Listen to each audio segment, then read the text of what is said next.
Hey everyone, and welcome to Itsumo. I am Kevin, and today was Nintendo's E3 Direct, and I liked it. I didn't quite know what to expect from the presentation, but what we got, I thought was pretty solid. It didn't really feel like there was a whole lot of filler in this presentation. We didn't get any of the stuff that was kind of weird in the last direct, and I'm kind of thinking of that Marvel, or not, excuse me, the DC superhero girls. Like that was kind of odd in the last direct. The DC superhero girls are here to save the day. No. But right off the bat, I want to say that my favorite thing that we got in this presentation was Metroid Dread. Metroid Dread. And this is coming from someone who's not really a Metroid fan.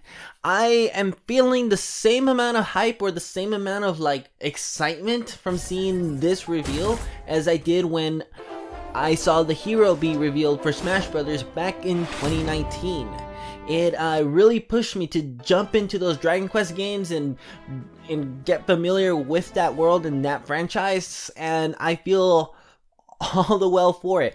And I know that Metroid has its fans, and I've only dabbled a little bit in Super Metroid from the Nintendo Switch Online app, and I liked what I played there, but I've never actually completed a game, and really hoping to join that fan base. This is the type of game that I seen it, and I'm like, okay, I'm ready to be a fan. And I know that there are fans of Metroid out there who have been starved for Metroid content. That Metroid and The Legend of Zelda are, from the same year, and it seems that all the love goes to Zelda and Metroid gets kind of left by the wayside. I'm hoping that this game will push more people to give this franchise or give this series the recognition that it likely deserves, according to those hardcore Metroid fans, and really push Nintendo to give it the proper shake that that other fans of Nintendo get, with Fire Emblem and Legend of Zelda and Mario. I'm hoping that this is what it does, especially if you've seen this video here that I will link in the description, where it is one of the people that worked on Metroid Dread, and how they've explained that this is an idea that they've had for 15 years. And they've had to shelve it and then bring it back, and they shelved it one more time, and then only until Samus Returns was put out on the 3DS that they were able to partner up with that team that made Samus Returns, that they were able to finally realize this game, Metroid Dread, and they said in the video that it actually surpassed their expectations. I'm gonna leave that video link in the description so that you can check it out. It just hyped me up more for this, and and I actually went out and purchased Samus Returns on Amazon, and it should be here tomorrow. I'm gonna give it a try. I'm in it, man. I'm so in it. But that was my favorite thing that I got from this direct. I think everything else is garbage. Well, actually, I want to say that overall, this direct didn't really give me what I wanted, but instead it showed me things that I'm open-minded to, and it felt really good, because it's like there were things here that I fully expected, like the Mario Golf game, Monster Hunter Stories. The WarioWare game was a surprise, but there had already been rumblings about WarioWare coming to the Switch for the last few weeks. Nintendo apparently sent out a survey for people. I just liked what I saw there. I watched the direct with my friend, and I think we were both laughing at that trailer for WarioWare. I'm gonna give that one a try too. That's one of the games that I was talking about that I didn't necessarily knew that I wanted, but I'm into giving it a try, and that's pretty cool. What else? Dragon Ball Kakarot, which was in the 2019 E3 event. It wasn't announced for Switch.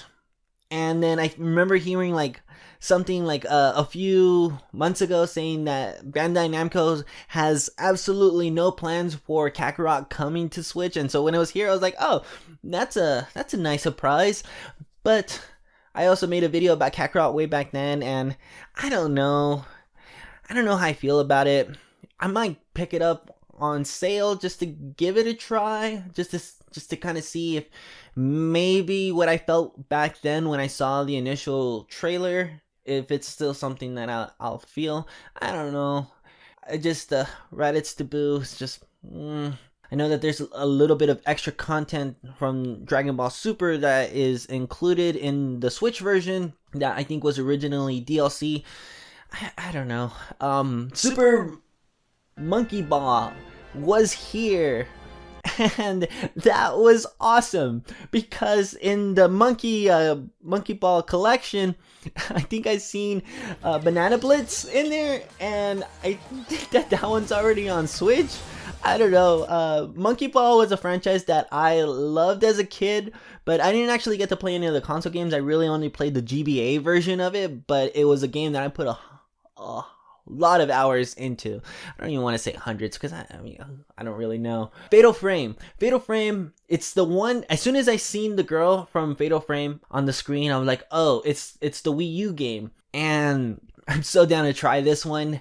I have my Wii U. I have my Wii U like hooked up right there. You can't see it because it's on the other side of the camera, and just because I don't really feel like playing the Wii U anymore, I just never went to go try it. But coming to the Switch, and it's something that I'm definitely going to try playing with my girlfriend just because she's really into horror, and this being a horror game, I think that she would really kind of get into. I want to see if she would be down to like maybe do like a let's play on it or something, and maybe just like an initial reaction from her on Fatal Frame. That is another one of the games that I was talking about that like I didn't really know I wanted, but I'm glad that it's here, and I'm definitely going to try because it's here. But on the mention of horror, I picked up Luigi's Mansion 3 earlier this year, and I was going to put it off to play in October, and I think that Metroid Dread comes out in October, and I think that it's going to have to be that one that I play. Man, I don't know. It's definitely a day one purchase for me, though. Okay, what else? Smash Brothers got another character reveal. It was the first thing that we got. I felt kind of lukewarm on the trailer. I don't know if it really had the charm that Smash character reveals had. If you're a fan of Tekken and this worked for you, 100% happy for you guys. I'm happy that you guys got a character here if you're a huge Tekken fan. I haven't played Tekken since I played it on the PS1 way back when, and I didn't even know who the character was when I seen him. My friend who I watched the direct with, he's like, oh, I think he's from Tekken, and we weren't even entirely sure, but we kind of just roll with it, and then sure enough, he was a character from Tekken. My favorite part of the character reveal though was when he threw Kirby down and then you just see Kirby floating off in the background. That was cool. Legend of Zelda was here, and this was one of those that like I certainly had a feeling that it was going to be here, and it was here. It just wasn't here in the way that I thought it might have been. Like I knew that we were gonna get some Skyward Sword stuff. I think the way that Skyward Sword was handled here, it was just to remind us that Skyward Sword is coming next month. But I don't think that it actually showed anything new that we didn't already know about it. At least I don't think so. The Game & Watch that was announced for the 35th anniversary of The Legend of Zelda that will feature the original Legend of Zelda, Zelda 2, The Adventures of Link, or The Adventure of Link, and Link's Awakening, the original. That was really cool. And 100% I'm gonna buy that. I'm definitely gonna try and buy that. But But it did kind of break my heart a little bit when they said, and that's pretty much all we have planned for the 35th anniversary of Legend of Zelda. I was like, oh, no Wind Waker HD, huh? That's kind of like my big want as far as Zelda content goes coming to the Switch. Sure, I'd love all the other 3D Zelda games on the Switch as well, but Wind Waker is the one that I really want. And even if it didn't come, even if we got Majora's Mask and Ocarina of Time, I would have been completely satisfied with that too. But no plans and just a Game & Watch, that was kind of a bummer. I felt kind of bummed about that. Pretty bummed.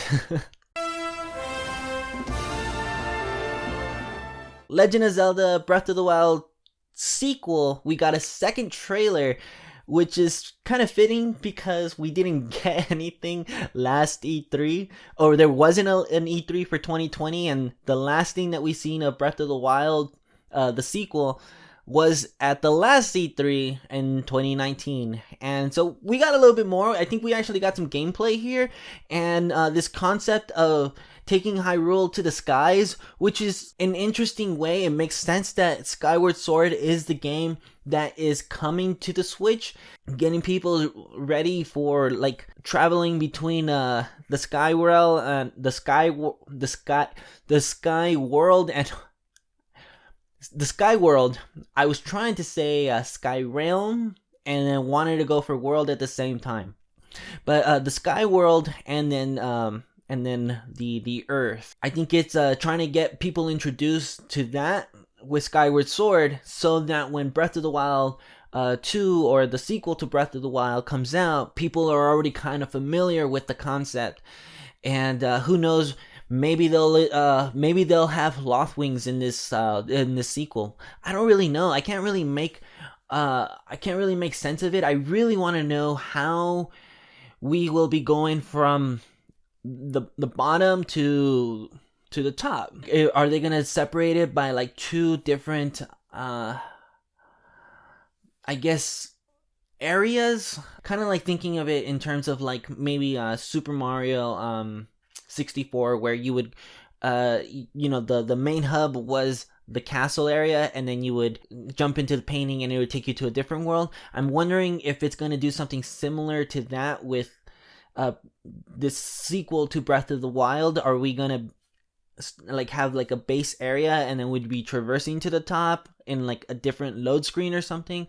That's kind of what I'm wondering. Like, the shrines are different rooms in the world of Breath of the Wild. Is the Sky World going to be separated? That's what I'm trying to say, and I'm not saying it eloquently enough.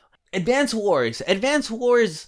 I know that Intelligent Systems is behind it, and I know that is the other game series that they work on, or that they worked on alongside Fire Emblem. And having like this modern aesthetic of like this tactics game has me like really interested. I always wanted to play the Advance Wars on the GBA, and I never quite pulled the trigger on it. But having it come to Switch is cool, because it's gonna push me to try it now, and I'm really looking forward to that. But I think I'm tapped out. I can't really remember anything else that happened in the Direct that really caught my attention. But overall, I feel pretty good about what's here, and this was good. If you like this video and you want to see more, then consider subscribing to the channel. I haven't really done Nintendo type content in a while, but I'm trying to get back into it. I have all this other stuff from Nintendo that I've done previously to the channel in the past that you guys can go take a look at if you're interested. But I am gonna keep on trying to put more Nintendo content out here, because this E3 made me feel really good about Nintendo. I don't know. Let me know what you guys thought down below. I will see you guys in the next one. Bye, cha.